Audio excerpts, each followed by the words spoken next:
আসসালামু আলাইকুম শিক্ষার্থীরা, কেমন আছো? আশা করি তোমরা ভালো আছো। আজকে আমি তোমাদের সাথে পাস্ট পারফেক্ট টেন্স নিয়ে আলোচনা করব। বাংলাতে কি থাকলে পাস্ট পারফেক্ট হবে এবং ইংরেজিতে কি থাকলে পাস্ট পারফেক্ট হবে সেটা নিয়ে আলোচনা করব। পাস্ট পারফেক্ট মানে মনে রাখবা দুটো অংশ থাকবে। কয়টা অংশ? দুটো অংশ। এটাকে প্যারালাইজ টেন্স বলা হয়। পাস্ট পারফেক্ট যে অংশটা থাকবে তার সাথে হ্যাড হবে, হ্যাড প্লাস V3। আর একটা অংশ থাকবে পাস্ট ইনডিফিনিট, তার মানে V2। কি থাকবে? V2। এখন আমরা খেলবো হলো 32 আর 23 নিয়ে। 32 আর 23 এটা মনে রাখবা। 32 আর 23 তার মানে V3 হলো 3, V2 হলো 2, মানে পাস্ট ইনডিফিনিট আর পাস্ট পারফেক্ট দুটি কাজ। আগেরটা পাস্ট পারফেক্ট, মানে যে কাজটা আগে হবে সেটা হলো পাস্ট পারফেক্ট, পরেরটা পাস্ট ইনডিফিনিট, যে কাজটা পরে হবে সেটা পাস্ট ইনডিফিনিট। এখন দেখো বাংলাতে কি কি শব্দ থাকবে। দুটো কাজ, যে মাত্র, সাথে সাথে, এই মাত্র, এখনই, এরকম যদি থাকে, আগে পরে, এইগুলোর সাথে যদি দুটো কাজ থাকে তাহলে আমরা সেটাকে পাস্ট পারফেক্ট টেন্স বলবো। আচ্ছা, এখন দেখো যেই মাত্র এখানে আছে যেই মাত্র। এখন যে মাত্র ইংরেজি হলো no sooner had. No sooner had হলো, আমি কি বলছিলাম, পাস্ট পারফেক্ট। এই যে পাস্ট পারফেক্ট মানে হলো হ্যাড। নো সুনার হ্যাড আমরা বাড়িতে আসলাম, ওই কাম হবে, কাম হোম। যে মাত্র বাড়িতে আসলাম বৃষ্টি শুরু হলো, ইট বিগেন টু রেন, বৃষ্টি শুরু হলো। এটা V2। বিগিন হলো প্রেজেন্ট টেন্স, বিগিনের পাস্ট টেন্স হলো বিগেন। নো সুনার হ্যাড এখানে হবে হলো দেন। কি হবে? নো সুনার হ্যাডের সাথে দেন হয়। তারপর বৃষ্টি শুরু হলো। সে পৌঁছার পূর্বে বা আগে একই জিনিস। পূর্বে সাধু ভাষা, আগে হলো চলিত ভাষা। এখন দেখো এই দুটোর মধ্যে কোন কাজটা আগে? সে পৌঁছার পূর্বে বা আগে তারা চলে গেল, কোন কাজটা আগে? অবশ্যই এটা আগে। তাহলে আমরা একটা নিয়ম মনে রাখবা, বিফোরের আগে পাস্ট পারফেক্ট, বিফোরের আগে। তারপর নো সুনারের সাথে স্কার্সলি, হার্ডলি। এখানে দেখো hardly, barely, had, scarcely, had, when, তার সাথে হোয়েন বসে, বিফোর। তারপর after, when, since, as if, as though, that plus previous, এগুলো থাকলে পাস্ট পারফেক্ট টেন্স হয়।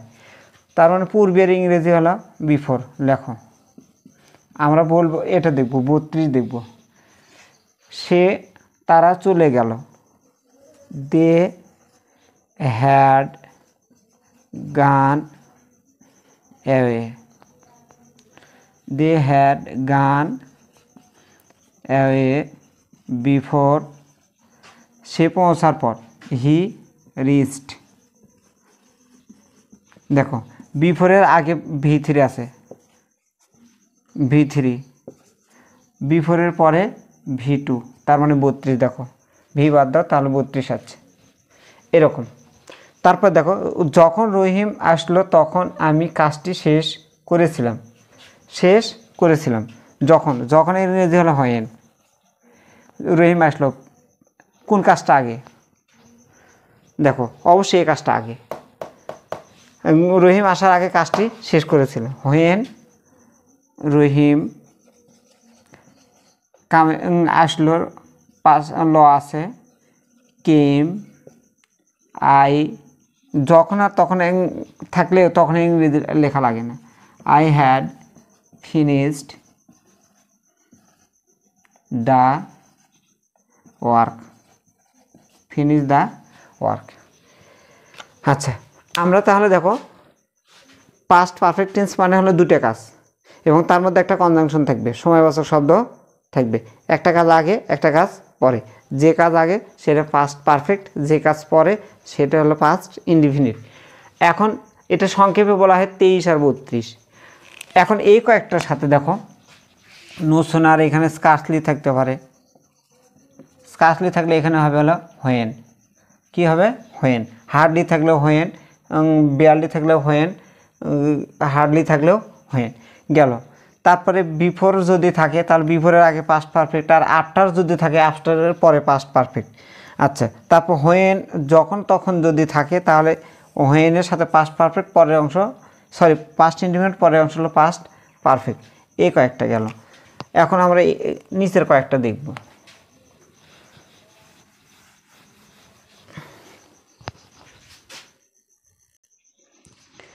দেখো আমি আরও 3টে বাক্য লিখছি। একটা দে হবে হলো সিন্স দে, অ্যাজ ইফ অথবা অ্যাজ দো দে, অথবা that plus previous day, day লিখিনি প্রিভিয়াস ডে লিখছি। এখন দেখো 10 বছর পার হয়ে গেল যখন তাকে প্রথম দেখেছিলাম, এখানে যখন আছে। একটা জিনিস মনে রাখবা, যদি যখনের সাথে সময় বছর শব্দ থাকে এবং তারপরে তাকে প্রথম দেখেছিলাম, তার বাবা মারা গিয়েছিল, এরকম যদি হয় তাহলে যখনের ইংরেজি হবে সিন্স। এখন দেখো এটাও পাস্ট টেন্স, এটাও পাস্ট টেন্স, কিন্তু দুইটার মধ্যে একটা মানে কোন কাজটা আগে